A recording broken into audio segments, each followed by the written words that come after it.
Salam sepak bola. Ya, hari ini kita akan bahas preview beberapa match yang akan berlangsung akhir pekan. Oke, ya. Dari La Liga nggak ada yang seru sih, ada yang menarik ya selain ya Madrid ketemu Elche, lalu Barcelona Huesca. Ini dua match ini nggak terlalu menarik, di mana ya di atas kertas baik Madrid maupun Barcelona harusnya bisa mengatasinya. Nah, karena lu bisa lihat Elche peringkat 17, Huesca peringkat 20. Ya, cuman masalahnya Madrid kan akhir-akhir ini mereka sulit cetak gol ya. Gua nggak tahu karena Madrid bisa menang besar atau enggak. Ya, kita lihat aja nanti. Lalu kita ke Serie A. Nah, Serie A nih gue kemarin sempat lihat ada beberapa match yang menarik. Ya, dimana ada Torino ketemu Inter, walaupun Torino bukan tim yang tahun lalu dan lu bisa lihat di klasmen peringkat 18. Cuman Torino ini bisa menjadi batu kerikil bagi Inter dalam persaingan perebutan gelar. Bukan direct contender tapi batu kerikil, ibarat seperti kemarin Milan sama Udinese. Nah, feeling gue Torino sama Inter akan lebih aktif pegang bola, dan Torino gue prediksi gue akan bisa memberikan kejutannya apakah itu, feeling gue bisa mengamankan 1 poin di kandang murni, karena Inter ini aku suka kurang konsisten kalau misalkan berhadapan dengan tim-tim seperti Torino ini yang lebih mengandalkan strategi bertahan yang cukup ketat. Dan jangan lupa Torino punya striker seperti Belotti ya. Lalu ada ya, ini cukup seru, bukan Cagliari Juventus, itu di atas kertas harusnya Juventus bisa menang. Namun Milan Napoli, nah ini cukup seru, gimana Milan peringkat 2 ketemu Napoli peringkat 6, Gattuso ketemu mantan timnya. Ya, cuman kan strategi Napoli untuk musim ini ya, up and down, kadang bagus, kadang jelek. Dan Napoli yang tahun ini bukan Napoli yang 2-3 musim sebelumnya, di mana mereka begitu atraktif dalam bermain. Cuman di sini Napoli musim ini, terutama di bawah Gattuso, lebih mengandalkan fisikal. Nah, Milan ini permasalahannya di fisikal. Kalau misalkan Milan dimain press dikit, mereka bingung mau ngapain, karena fisik, terutama fisik ya, para pemain Milan ini nggak begitu bagus. Ya mungkin ada beberapa pemain seperti misalkan Casey atau ya mungkin kalau misalkan si Romagnoli udah bisa main, mungkin ada dia ya. Cuman kalau misalkan di squad tim yang ada untuk saat ini ya, kemungkinan besar yang bisa fisikal cuman Casey doang. Sisanya siapa? Gue nggak melihat itu. Ada pada Meite, ada pada Rafael Leao, Saelemaekers, termasuk Brahim Diaz. Karena tipikal pemain seperti ini lebih stylish ya. Dan feeling gua Milan ketemu Napoli, Milan akan lebih coba pegang bola, cuman ujung-ujungnya Napoli akan bisa memanfaatkan momentum. Ya, kita lihat aja nanti.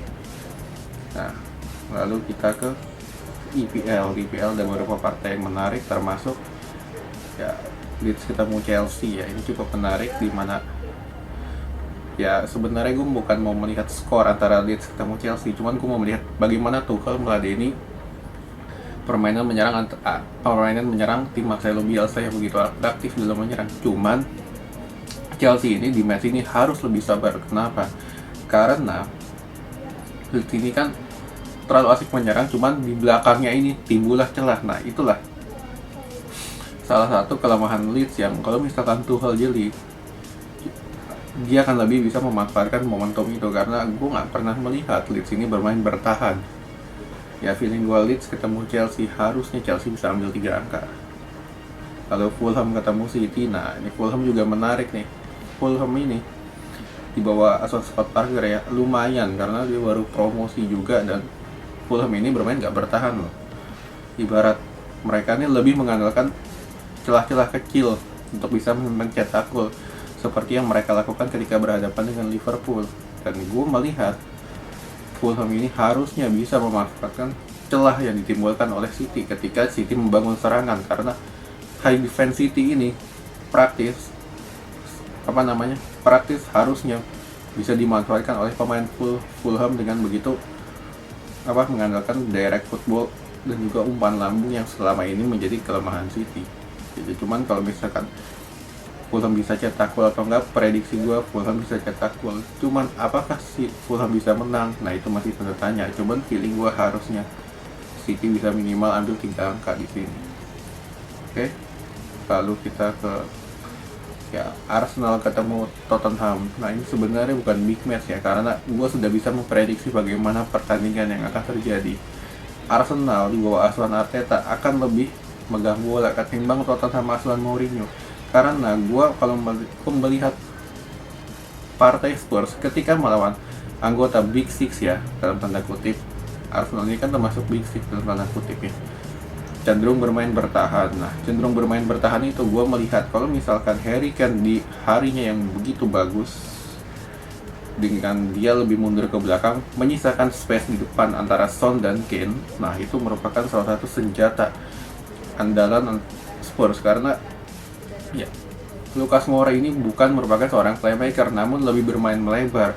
Dengan Lucas Moura menepati posisi sayap, lalu Kane tarik mundur ke belakang, di depan disisikan space bagi Son dan Kane untuk melakukan penetrasi. Nah, strategi seperti itulah gue rasa yang akan coba diterapkan oleh Spurs melawan Arsenal ya, karena lu tahu sendiri Arsenal terutama di sektor bek kanan Bellerin ini cenderung dieksploitasi oleh tim-tim yang memiliki kecepatan, dan gua rasa Mourinho akan mengambil celah itu. Cuman kalau misalkan Arteta lebih pintar dengan catch up, dia akan mencoba menturunkan Thomas Partey dalam melakukan distribusi bola, karena Partey ini cukup bagus dalam melakukan distribusi bola dan mengamankan space yang ditinggalkan oleh Bellerin. Dengan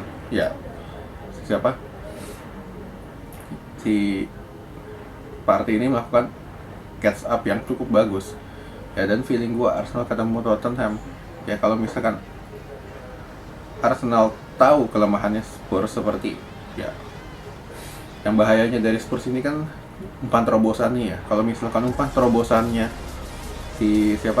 pemain Spurs ini bisa beberapa kali dipatahkan, harusnya Arsenal bisa mengamankan yang minimal 1 angka. Cuman feeling gue Arsenal ketemu Spurs, kemungkinan besar Spurs akan bisa menang. Lalu MU ketemu West Ham. Nah ini sebenarnya ya cukup menariknya, tapi bukan hanya di atas kertas doang, karena secara permainan dua tim ini membosankan ya. Terutama ketika United ini pemainnya sama West Ham nggak beda jauh, dimana ya kalau kecuali United ada Pogba atau Rashford itu baru beda. Cuman kan saat ini Bruno nggak bisa, Rashford nggak bisa main, cedera. Kalau misalkan Rashford udah main, dan apakah Rashford ini bisa kembali ke power sebelumnya, karena kan abis cedera, gue belum melihat itu.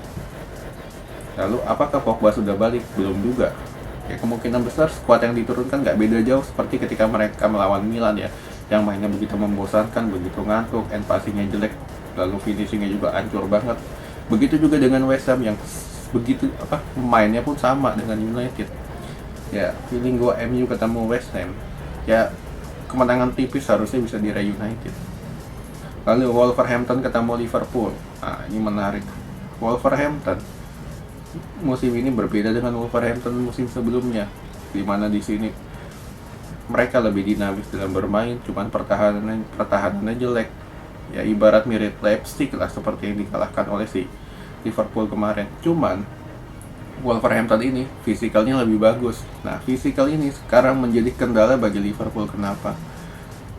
Karena ya kecuali Fabinho akan ditaruh di posisi seperti kemarin lagi ya, sebagai jangkar, nah itu baru beda. Cuman kalau misalkan Fabinho ditaruh ke posisi back lagi oleh Klopp, ya alamat kekalahan udah menjadi alarm bagi Liverpool.